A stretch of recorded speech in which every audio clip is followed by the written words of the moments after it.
বন্ধুরা, যখনই শীত কমতে শুরু করেছে তখনই মশার উপদ্রব বেড়ে গেছে।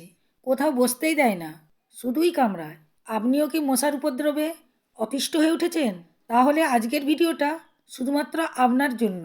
বন্ধুরা, আজকে আমি শুধুমাত্র ন্যাপথলিন দিয়ে ঘরোয়া টোটকা আপনাদের সাথে শেয়ার করব, যার ফলে বাড়িতে একটিও মশা থাকবে না। সব মশা দৌড়ে পালিয়ে যাবে, আর বাইরের মশা বাড়িতে ঢুকতে সাহসই পাবে না। নমস্কার বন্ধুরা, আমি তনুশ্রী। বন্ধুরা, স্কিপ না করে পুরো ভিডিওটা দেখার অনুরোধ রইল। বন্ধুরা, আমি প্রথমেই বলেছি আজকে আমি ন্যাপথলিন দিয়ে একটা ঘোড়া টোটকা আপনাদের সাথে শেয়ার করব, যার ফলে সমস্ত মশা পালিয়ে যাবে, একটাও ঘরের মধ্যে থাকবে না। ওই জন্যই আমি ন্যাপথলিন নিয়েছি 1 প্যাকেট, এখানে আমি একটা জায়গার মধ্যে ঢেলে দিয়েছি। বন্ধুরা, এবার যেটা দরকার সেটা হলো একটা বোতল। এই বোতলে আমরা জল খাই, জল খাওয়ার ফলে ফেলে দিই, সেই জন্য এই বোতল সবার বাড়িতেই থাকে। এই বোতল দিয়ে আজকে আমি মশা তাড়ানোর ঘরোয়া টটকাটি দেখাবো। তারপর এখানে আমি গ্যাসটা জ্বেলে দিয়েছি। একটা আমি কাঁচি নিয়েছি, যে কোনো লোহার জিনিস নিলেই হবে। সেটাকে একটু গরম করে নিতে হবে। গরম করার পর এইভাবে ফুটো করে দিতে হবে।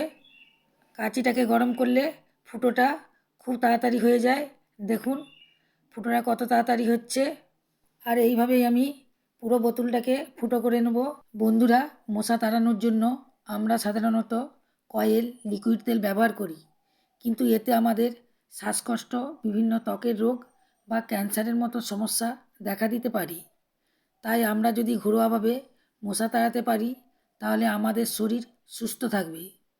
দেখতেই পাচ্ছেন বন্ধুরা, পুরো বোতলটাকেই আমি ফুটো করে নিয়েছি। বন্ধুরা, এবার আমি যে ন্যাপথলিনটা নিয়েছিলাম সেই ন্যাপথলিনটা আমি বোতলের মধ্যে ঢুকিয়ে দেবো সবগুলোই। বন্ধুরা, এইভাবে যদি আমি ন্যাপথলিনগুলো প্লেটের মধ্যে রেখে দিতাম তাহলে ন্যাপথলিনগুলো খুব তাড়াতাড়ি উড়ে গিয়ে গলে যেত। তাই জন্য আমি বোতলের মধ্যে ন্যাপথলিনটা রেখে দিচ্ছি। তাহলে এই ফুটো ফুটো দিয়ে আস্তে আস্তে এর গন্ধটা বেরাবে, তাহলে এটা অনেক দিন চলবে। ন্যাপথলিনের গন্ধটা মশারা মোটেই সহ্য করতে পারে না, তবে ন্যাপথলিনের গন্ধ মানুষের কোনো ক্ষতি করে না, বরং পুরো ঘরটাকে সুগন্ধে ভরিয়ে তোলে। যখন ঘরটায় ন্যাপথলিনের গন্ধ চারিদিকে ছড়িয়ে পড়ে তখন মশারা মোটেই সহ্য করতে পারে না। ঘরের যত মশা আছে সব বাইরে চলে যায়, আর বাইরের মশাও ভেতরে আসে না। এবার এটাকে যে কোনো ঘরের একটা কোণে রেখে দিতে হবে। বন্ধুরা, এখানে আমি একটা তৈরি করেছি, আপনারা এইভাবে 2-3টে তৈরি করে 2-3টে কামরার মধ্যে রেখে দিবেন, তাহলে ঘরে একটিও মশা থাকবে না, সব বাইরে চলে যাবে। বন্ধুরা, এবার আমি ন্যাপথলিন দিয়ে মশা তাড়ানোর আরেকটা উপায় আপনাদের সাথে শেয়ার করছি। এর জন্য একটা ন্যাপথলিন লাগবে।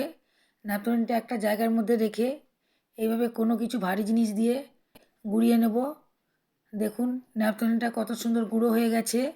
বন্ধুরা, এবার আমি একটা জায়গা নিয়েছি, জায়গার মধ্যে গরম জল নিয়ে নিচ্ছি। এবার আমি ন্যাপথলিনটা এর মধ্যে দিয়ে দিচ্ছি। বন্ধুরা, ঠান্ডা জল নিলে হবে না, গরম জল নিতে হবে, তাহলে ন্যাপথলিনটা ভালোভাবে গুলে যাবে।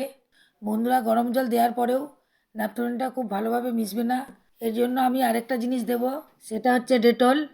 এখানে আমি 1/2 চামচ ডেটল নিচ্ছি। বন্ধুরা, এই 1/2 চামচ ডেটল দিলেই হয়ে যাবে। এবার এটাকে আমি ভালোভাবে গুলিয়ে নিচ্ছি। বন্ধুরা, ডেটল ও ন্যাপথলিন দেওয়ার ফলে মশারা তো ঘরে থাকবেই না, এছাড়াও মাছি, আরশোলা, টিকটিকি, বিভিন্ন কীটপতঙ্গ সবাই বাড়ি থেকে চলে যাবে। দেখুন বন্ধুরা, খুব সুন্দরভাবে গুলে গেছে। এবার আমি এটাকে ছেঁকে নেব, ছাঁকনির সাহায্যে এটাকে আমি ছেঁকে নিচ্ছি। ছাঁকা হয়ে গেছে, আর যে গুঁড়োগুলি পড়ে রয়েছে এটা আমি কি করব পরে দেখাবো। এবার একটা স্প্রের বোতল নিয়েছি, এবার জলটাকে বোতলের মধ্যে ঢেলে দিচ্ছি। বন্ধুরা, এরকম বোতল তো ঘরেই থাকে, আর স্প্রের মুখটা দোকানে কম দামে কিনতে পাওয়া যায়। জলটা ভরে নিয়েছি, আর মুখটাকেও আমি এঁটে দিয়েছি। এখন যেখানে মশার উপদ্রব খুব বেশি সেখানে স্প্রে করে দিতে হবে। স্প্রে করার ফলে মশা তো আসবেই না, তার সঙ্গে কীটপতঙ্গ সেগুলোও আসবে না।